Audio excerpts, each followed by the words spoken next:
Hey people, I have here a CHUBB Mosler and Taylor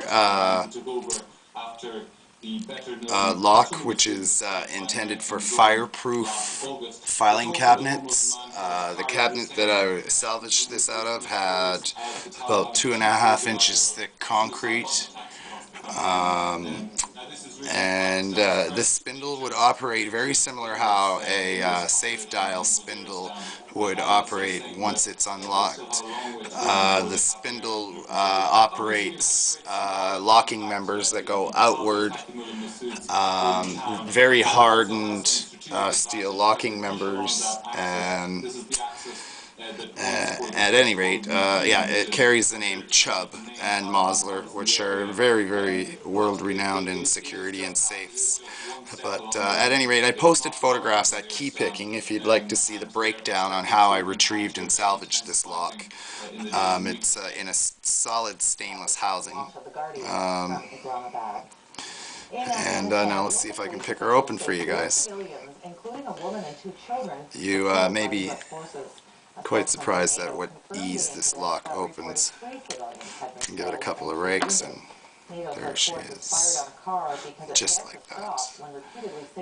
Personally, I don't know how CHUBB and Mosler could put their name on such a low security locking device. The front face of the lock is marked ML224. I don't know if that's an indirect bidding code, but there it is again, 2 rakes open. The filing cabinet this was in was worth several $1,000s. Like I said, filled with concrete, all types of extra security measures, but when all's said and done, 2 rakes and it's open. That's the CHUBB Mosler Taylor. That's the actual emblem off the cabinet itself.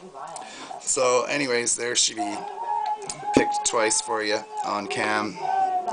If anybody has any idea on how to rekey this lock or what this particular hole is for, if that has anything to do with rekeying, also on the code, I'd be more than happy to hear from you.